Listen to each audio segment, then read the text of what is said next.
Oui, Monsieur le Président, chers collègues, il n'étonnera personne que je suis en désaccord total avec les deux dernières interventions. Je dis bien total.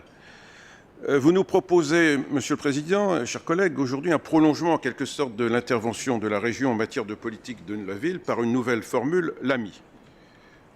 On peut regretter tout d'abord qu'en termes de priorité, la politique de la ville soit passée pour votre second mandat du 4e rang au 10e rang. La lisibilité de cette politique de la ville régionale reste, malgré le bilan d'autosatisfaction présenté par M. Thomas, reste cette lisibilité très faible en réalité pour nos concitoyens. Disons-le tout de suite, et contrairement à ce que viennent de prétendre certains à nouveau, nous, on n'en a pas fait trop en matière de politique de la ville depuis 40 ans dans ce pays. Il reste beaucoup à faire. Si c'est à l'État, bien sûr, d'impulser et de financer majoritairement cette politique aux côtés des villes concernées ou de leur intercommunalité, la région devrait avoir un rôle mieux identifié à jouer en la matière. Je rappellerai aussi aux précédentes interventions que la politique de la ville, c'est également l'éducation prioritaire et que l'éducation prioritaire ne concerne pas que les villes, elle peut concerner aussi des zones rurales. Le dernier conseil interministériel des villes, qui était très attendu, le 29 janvier dernier, a essayé de rectifier, en fin de quinquennat, une forme d'abandon de la politique de la ville telle qu'on l'a connue depuis 5 ans. De plus, la crise du Covid, chacun le sait, a encore accru les fractures territoriales et les inégalités sociales. Percutés de plein fouet par les conséquences sociales de la Covid qui les ont forcés à se substituer à un État défaillant, 200 maires de villes populaires se sont insurgés fin novembre dans un appel transpartisan, je tiens à le souligner, face à l'absence de moyens les concernant dans le plan de relance qui était annoncé par le gouvernement de 100 milliards d'euros. Rien n'était prévu en effet pour compenser les aides alimentaires mises en place par ces collectivités, le coût financier induit par l'explosion des demandes d'aide d'urgence, les recettes communales amputées, les dépenses en forte augmentation avec l'achat de matériel de protection et la mobilisation des agents communaux. Rien sur les programmes d'accompagnement éducatif, culturel, sportif au sortir du premier confinement. Ça peut paraître loin, mais c'est encore, hélas, d'une grande actualité. Ni les populations en grande précarité, ni les collectivités en première ligne de cette réponse sociale n'émergeaient en réalité à ce plan de relance, dans un premier temps. À l'inverse des grandes entreprises qui, elles, ont capté 37 milliards de ce plan, alors que certaines ont poursuivi parallèlement leurs plans sociaux ou ont continué de verser des dividendes records à leurs actionnaires. Ces maires ont donc exigé, à juste titre, l'attribution d'1%, ce qui était pourtant modeste, de ce plan de relance, soit 1 milliard. Le gouvernement, bien sûr, dans un premier temps, n'a pas voulu reconnaître ce trou dans la raquette, alors que tout atteste pourtant, encore une fois, de l'aggravation de la situation sociale des habitants des quartiers populaires de notre pays et donc de notre région. Alors que ce sont ces mêmes catégories de la population qui ont porté l'essentiel de l'effort du pays depuis le début de la crise sanitaire. Rappelons que 65% du travail en présentiel, ce sont pour des emplois en bas de l'échelle, contre 25% chez les cadres.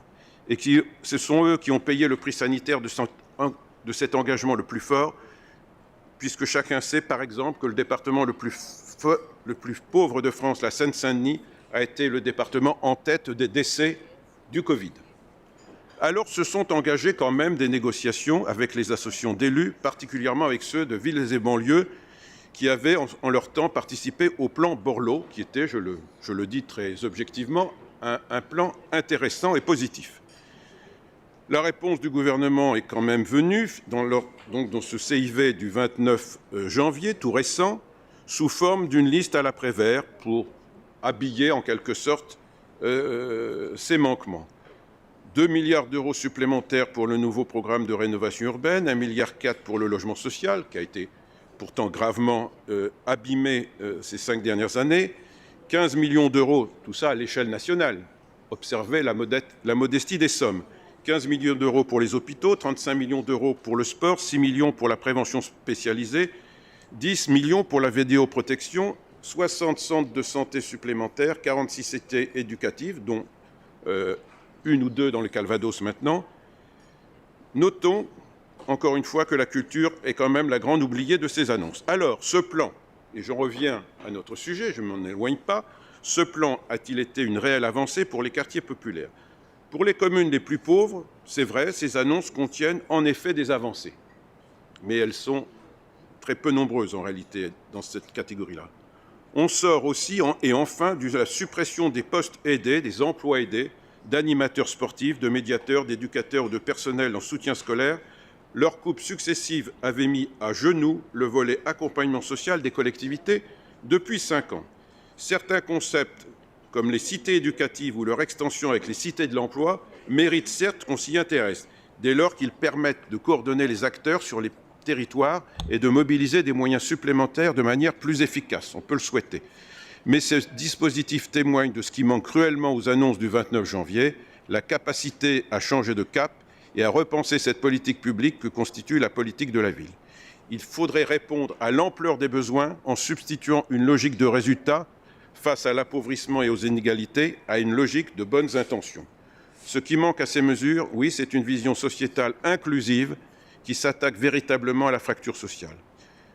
Les 120 QPV, quartiers prioritaires de la ville, sont devenus 1000 au plan national. 6 millions de personnes vivent sous le seuil de pauvreté, soit leur doublement ces dernières années.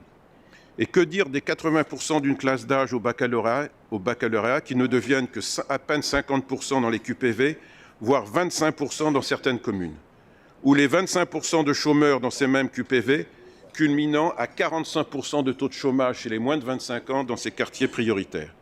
Quand je dis qu'il reste beaucoup à faire, je ne crois pas me tromper. Dans notre pays, la pauvreté s'est fortement accrue ces dernières années. Le compte n'y est toujours pas. C'est d'un vrai choc de solidarité dont on a besoin.